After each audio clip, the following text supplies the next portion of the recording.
Welcome to social. The Family Man एक बहुत ही well made series है जिसमें हम मनोज बाजपेयी को श्रीकांत के कैरेक्टर में देखते हैं। श्रीकांत एक सीक्रेट एजेंट है जिसके बारे में उसकी फैमिली को भी नहीं पता है और दूसरी तरफ उसे अपना मिशन भी पूरा करना है। इन दोनों सिचुएशंस को वो कैसे डील करता है वो इस शो का बेस्ट पार्ट है। शो में सभी एक्टर्स ने बहुत परफेक्शन से अपने कैरेक्टर्स प्ले किए हैं और शो की स्टोरी ही कुछ इस तरह की है जो इसे बाकी सभी वेब सीरीज से अलग बनाती है। इस वीडियो में हम आपको द फैमिली मैन से जुड़े कुछ ऐसे फैक्ट्स बताएंगे जिससे आप शो को और भी डिटेल में जान पाएंगे। तो आपसे रिक्वेस्ट है कि इस वीडियो को आप एंड तक जरूर देखें। चले चेक।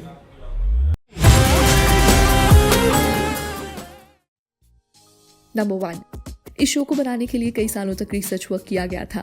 एक एजेंट की लाइफ को समझने के लिए मेकर्स ने सीबीआई ऑफिसर्स, डिटेक्टिव्स और इंटेलिजेंस से जुड़े लोगों की मदद ली थी। इन्हीं ऑफिसर से बात करने के बाद श्रीकांत के कैरेक्टर की स्टोरी लिखी गई थी, जहां उसके साथ हुई सिचुएशंस काफी हद तक रियल स्टोरी से इंस्पायर्ड हैं। मेकर्स का मानना था कि पब्लिक को सिर्फ इन एजेंट्स के मिशन नजर आते हैं और उनकी पर्सनल लाइफ नहीं। इस शो से हम दिखाना चाहते थे कि एक स्पाई की लाइफ घर और ऑफिस में कैसी होती है। सिर्फ एक बार जीतना होता है और हमें हर एक बार। नंबर 2, कई क्रिटिक्स का मानना था कि शो का narrative Hollywood film true lies से मिलता जुलता है। ट्रू लाइज में भी हम एक सीक्रेट एजेंट की कहानी देखते हैं जो अपनी वाइफ को अपनी रियल आइडेंटिटी कभी रिवील नहीं करता है। जिस तरह से द फैमिली मैन में श्रीकांत अपनी वाइफ पर स्पाई करता है, वैसे ही ट्रू लाइज में भी आर्नोल्ड श्वार्ज़नेगर का कैरेक्टर अपनी वाइफ पर नजर रखता है। फैमिली मैन और ट्रू लाइज में कोई क्रिएटिव सिमिलैरिटीज तो नहीं है, पर दोनों स्टोरीज का प्लॉट काफी सिमिलर है। ट्रू लाइज एक बहुत ही पॉपुलर फिल्म है जिसे टाइटैनिक और एवेटार के फिल्म डायरेक्टर जेम्स कैमरॉन ने बनाया है। अगर आपने फिल्म देखी है तो हमें कमेंट्स में जरूर बताएं कि ट्रू लाइज और फैमिली मैन में सिमिलैरिटीज हैं या नहीं। नंबर 3, शो में मूसा का कैरेक्टर नीरज माधव ने प्ले किया है, जिनकी परफॉर्मेंस को सबने पसंद किया है। नीरज मलयालम इंडस्ट्री के एक फेमस एक्टर हैं और द फैमिली मैन उनका पहला हिंदी प्रोजेक्ट है। शो से पहले नीरज को ढंग से हिंदी भी बोली नहीं आती थी और अपने कैरेक्टर को प्रिपेयर करते वक्त ही उन्होंने हिंदी बोलना सीखा था। आपको नीरज की एक्टिंग मूसा के कैरेक्टर में कैसी लगी वो आप हमें अपने कॉमेंट्स में जरूर बताएं। नंबर 4, द फैमिली मैन की शूटिंग के दौरान नीरज माधव को फिल्म छिछोरे में भी रोल ऑफर किया गया था, पर डेट्स ना मिलने की वजह से उन्होंने इस रोल को छोड़ दिया। इस पे अपना ओपिनियन शेयर करते हुए नीरज ने कहा कि अगर मैं वो रोल ले लेता तो मुझे सुशांत सिंह के साथ काम करने का मौका मिल जाता। सुशांत और मैं दोनों आउटसाइडर्स हैं, तो हम दोनों एक दूसरे से कनेक्ट कर पाते और शायद अच्छे दोस्त भी बन जाते। नीरज ने फिल्म में अपना रोल तो डिस्क्लोज नहीं किया, पर आपको क्या लगता है कि उन्हें छिछोरे में कौन सा कैरेक्टर ऑफर किया गया होगा? नंबर 5, शो में श्रीकांत की वाइफ सुचित्रा का रोल प्रियामणि ने प्ले किया है, जो साउथ इंडियन इंडस्ट्री की फेमस एक्ट्रेस हैं। उन्होंने फिल्म चेन्नई एक्सप्रेस में भी काम किया है, जहां वो हिट सॉन्ग डांस फ्लोर में शाहरुख खान के साथ नजर आती हैं। द फैमिली मैन में उनकी परफॉर्मेंस देखने के बाद उन्हें इस साल अजय देवगन के साथ फिल्म मैदान में देखा जाने वाला है। नंबर 6, शो में आप सबको मंगलसूत्र वाला सीन तो याद होगा, जहां श्रीकांत लिफ्ट मांगने दूसरे कैरेक्टर को चेस करता है। इस सीन को आप नोटिस करें तो ये रियल लोकेशन में शूट हुआ है, जहां बैकग्राउंड में क्राउड भी रियल दिखाया गया है। इस सीन को शूट करना काफी डिफिकल्ट भी था, क्योंकि अनाउंसमेंट करने के बाद भी बहुत से लोग कैमरा की तरफ देखने लग जाते थे, जिसकी वजह से इसमें काफी रीटेक्स भी हुए। मनोज ने भी इसको लेकर एक स्टोरी रिवील की जो अपने आप में काफी फनी है। उन्होंने बताया कि जब मैं हुसैन को पकड़कर मार रहा था तो एक आदमी मुझे ही आकर गुस्सा करने लगा। उसको लगा कि मैं सच में लड़ाई कर रहा हूँ और उसने मुझे ही मारने की धमकी देना शुरू कर दिया। शो में भी ये सीन लोगों को काफी पसंद आया था, जहां आज भी इसको लेकर मीम्स एंड ट्रोल्स बनाए जाते हैं।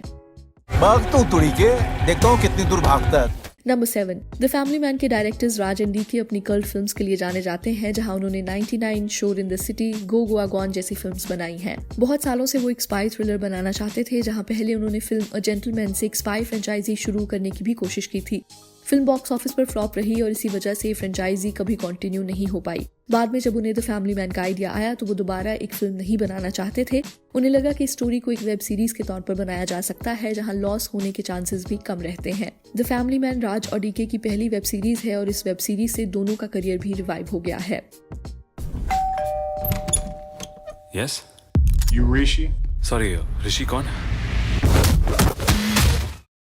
नंबर 8, हॉलीवुड में एक स्पाई को बहुत ही ग्लैमरस वे में दिखाया जाता है, जहां उसके एक्शंस एक सुपर हीरो जैसे होते हैं। इंडिया में भी हमेशा इसी ट्रेंड को फॉलो किया गया है, पर द फैमिली मैन में एक स्पाई को बहुत ही रियलिस्टिक वे में दिखाया गया है।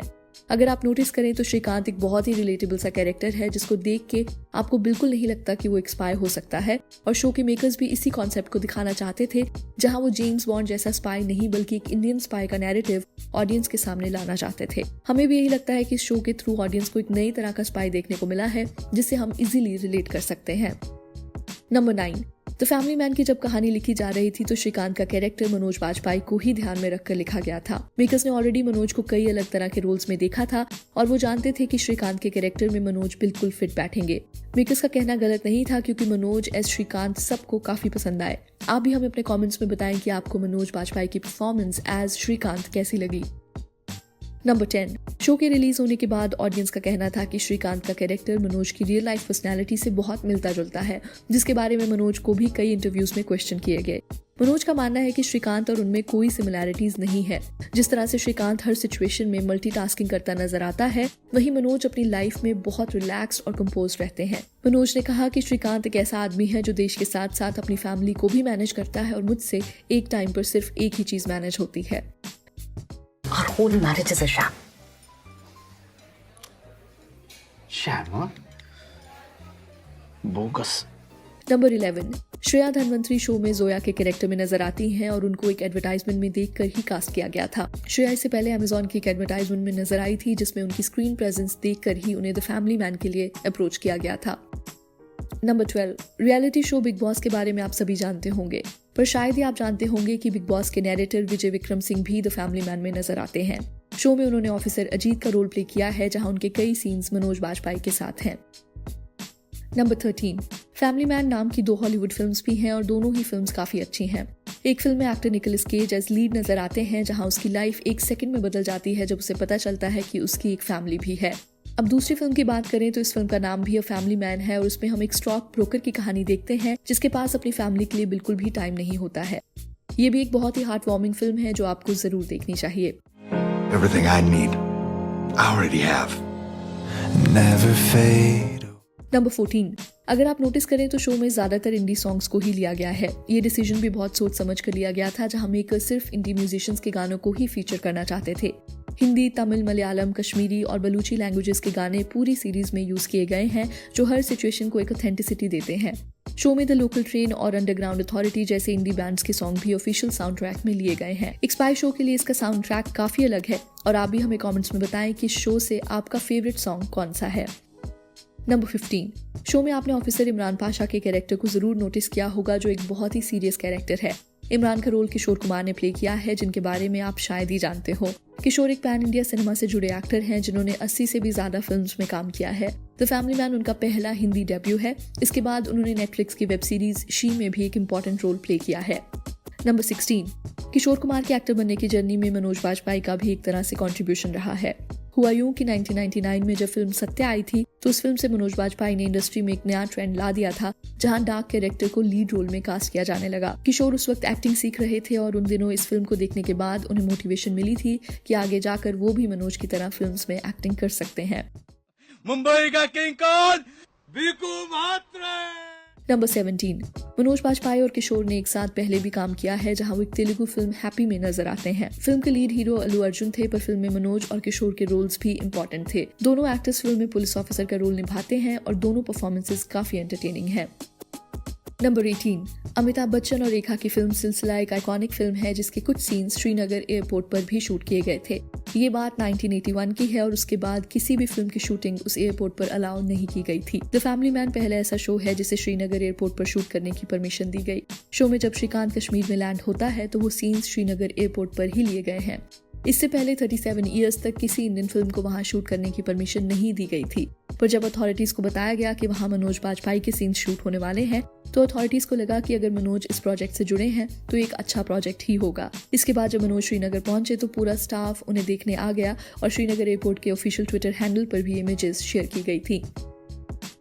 नंबर 19, द फैमिली मैन को इंडिया के अलावा फॉरेन ऑडियंस में भी काफी पसंद किया गया है जहां शो को इंग्लिश में भी डब किया गया था। फर्स्ट सीजन की सक्सेस को देखने के बाद इस शो को कई कंट्रीज रीमेक करना चाहती हैं और शायद फ्यूचर में आपको इसके कई रीमेक्स भी देखने को मिले। ब्रेकिंग बैड, प्रिजन ब्रेक और फ्रेंड्स जैसे सक्सेसफुल शोज को भी कई कंट्रीज ने रीमेक किया है और आगे जाकर शायद फैमिली मैन पहला ऐसा इंडियन शो बन जाए जिसका रीमेक फॉरेन लैंग्वेजेस में किया जाएगा। Number 20, the Family man show से काफी एक्टर्स को रिकग्निशन भी मिली है, जहां जोया के कैरेक्टर में श्रेया धनवंतरी को हम सब ने सीरीज स्कैम 1992 में देखा। वहीं शरद केलकर ने फिल्म तानाजी और लक्ष्मी जैसी बिग बजट मूवीज में काम किया। इसके अलावा शरीफ हाशमी को भी ऑडियंस ने स्कैम 1992, असुर और उनकी रीसेंट फिल्म दरबान में भी अप्रिशिएट किया है और हमें लगता है कि आगे वो एक इन डिमांड एक्टर बनने वाले हैं। उनकी एक्टिंग इतनी नेचुरल है कि एज अ व्यूअर आप हमेशा उन्हें स्क्रीन पर देखना पसंद करते हैं और उनका कैरेक्टर ही फैमिली मैन में एक एंटरटेनिंग नैरेटिव देता है। फैमिली मैन के विलन की बात करें तो दर्शन कुमार ने भी एक स्ट्रॉन्ग परफॉर्मेंस दी है और इस शो के बाद उन्हें अवरोध और आश्रम वेब सीरीज में कास्ट किया गया था। तो चलिए that's a wrap on this video. आप हमें इंस्टाग्राम, ट्विटर और फेसबुक पर भी फॉलो कर सकते हैं सोशल ऑफिशियल, जहां आपको हर तरह की फिल्म और एंटरटेनमेंट से जुड़ी अपडेट्स मिला करेंगी। ऐसी और भी इंटरेस्टिंग वीडियोस के लिए देखते रहिए सोशल, हर उस चीज के लिए जो आप जानना चाहते हैं।